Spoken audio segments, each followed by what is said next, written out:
আমরা প্রথমত heat stroke কি এই জিনিসটা নিয়ে আলোচনা করব। আমাদের বডির একটা কুলিং সিস্টেম আছে। এই কুলিং সিস্টেমটা হলো সোয়েটিং। আমাদের নর্মাল সোয়েটিংয়ের মাধ্যমে আমরা আমাদের বডিকে আমরা ঠান্ডা করে রাখি। অর্থাৎ আমাদের বডি কিন্তু আমাদের যে এয়ার কন্ডিশনিং সিস্টেমটা কিন্তু সোয়েটিং।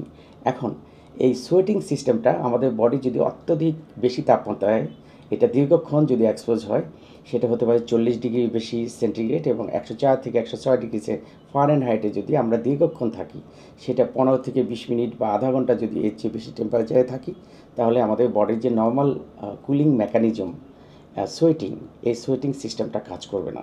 এবং ফলশ্রুতিতে যেটা হবে, আমার বডি ব্রেন কাজ করবে না, আমার হার্ট কাজ করবে না, আমার কিডনি কাজ করবে না এবং মাসলগুলো কাজ করবে না। এখন ব্রেন যদি প্রপারলি কাজ না করে, সেক্ষেত্রে যেটা হবে, আমি সঠিকভাবে চিন্তা করতে পারবো না, আমার কনফিউশন হবে, প্রত্যেকটা কাজে কনফিউশন হবে, ইভেন আমি আমার নাম বা ঠিকানাটাও ভুল বলতে পারি।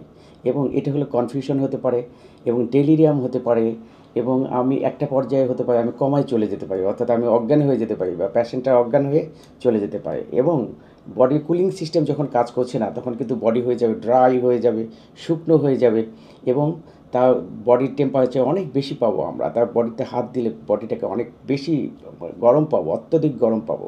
এবং আমার মাসলগুলো কাজ করবে না, অর্থাৎ দেখা যাবে যে আমার মাসল কাঁপছে বা সেখানে আমার ট্রিমার হচ্ছে, কাঁপতে পারে, বা মাসলগুলো আমার বডিকে শক্তি দিতে পারতেছে না, আমি চলতে ফিরতে পারছি না।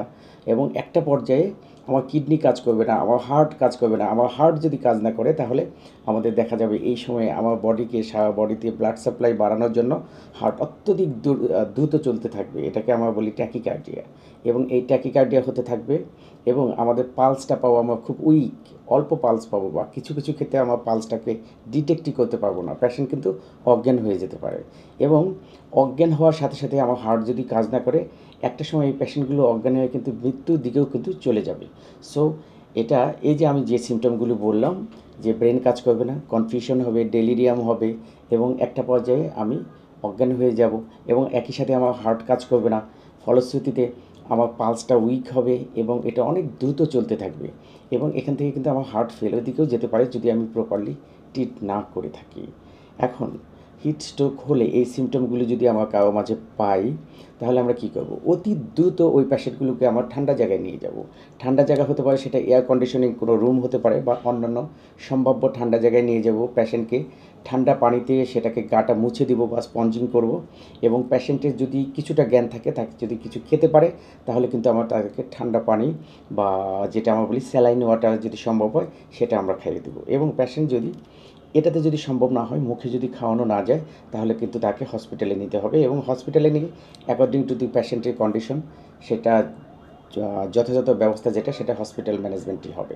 আর হসপিটালে যাওয়ার আগে যেটা, সেটা হলো যে তাকে আমরা ঠান্ডা জায়গায় নেওয়া, তারপরে পেশেন্টের টেম্পারেচারটাকে কন্ট্রোলে নিয়ে আসা, যেহেতু বডি কুলিং সিস্টেমটা কাজ করছে না, তাহলে তাকে স্পঞ্জিং করা, ঠান্ডা পানি দিয়ে বা বরফ পানি দিয়ে স্পঞ্জিং করা।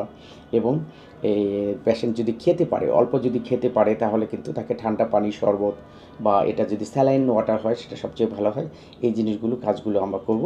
যদি দেখি যে তার বিপি ফল করেছে এবং হার্ট রেট অনেক বেশি, তাহলে কিন্তু তাকে হসপিটালে পাঠিয়ে দিতে হবে। এবং এই হিট স্ট্রোক থেকে বাঁচার জন্য আমরা কী করব? আমরা প্রথমত হলো যে সান এক্সপোজারটা আমাদের এই সময় কম হতে হবে। এবং আমি যেখানেই যাব না কেন, আমার ড্রেস থেকে শুরু করে আমি সাদা কাপড় পরবো। আপনারা জানেন যে কালো কাপড়ে কিন্তু আমার টেম্পারেচার বডিটা অনেক তাড়াতাড়ি গরম হয়। সো আমাকে সম্ভাব্য হলে, যে ক্রিকেটাররা যেরকম করে, যারা কিন্তু সাদা কাপড় পরে, আমাদের হোয়াইট ড্রেস ব্যবহার করব যাতে আমার বডিটা ঠান্ডা থাকে। এরপর আমরা একটু পর পর আমরা ঠান্ডা পানি খেতে পারি, বা আমাদের ডিহাইড্রেশন যাতে না হয়, এই জিনিসটা খেয়াল করতে হবে। ডিহাইড্রেশন না হয় এটা আমি কীভাবে বুঝবো? আমরা সাধারণত ইউরিন আউটপুটটাকে আমরা খেয়াল করবো, যে 2 থেকে 3 ঘন্টায় আমার একবার প্রস্রাব হচ্ছে না, বা প্রস্রাব হচ্ছে এটা খুব ঘন কালার, এটা খুব কালারফুল প্রস্রাব, তাহলে কিন্তু বুঝতে হবে যে আমার ডিহাইড্রেশন আছে। আমার ডিহাইড্রেশন যাতে না হয়, এই জন্য আমাকে খুব ঘন ঘন এটা আমাকে শরবত বা পানি বা স্যালাইন ওয়াটার খেতে হবে। আবার স্যালাইন ওয়াটারের জন্য একটা ইম্পর্টেন্ট জিনিস, যাদের উচ্চ রক্তচাপ আছে, স্যালাইন ওয়াটার যদি তারা খান, তাহলে কিন্তু আমাকে তার ব্লাড প্রেশারটা কিন্তু মনিটর করতে হবে, যে খুব বেশি স্যালাইন ওয়াটার খেলে ব্লাড প্রেশার অনেক সময় বেড়ে যেতে পারে। তো সেক্ষেত্রে আমাকে এই পেশেন্টদের জন্য, উচ্চ রক্তচাপের পেশেন্টদের জন্য স্যালাইন ওয়াটারের জন্য একটু সাবধানতাও আছে যে তার ব্লাড প্রেশারটা মনিটর করতে হবে। সাধারণত আমরা বলে থাকি যে যাদের রক্তচাপ অত্যন্ত বেশি এবং যদি তাদের খুব বেশি সোয়েটিং হয় তাহলে স্যালাইন ওয়াটার খেতে পারেন, বাট মনিটরিং করে খেতে হবে।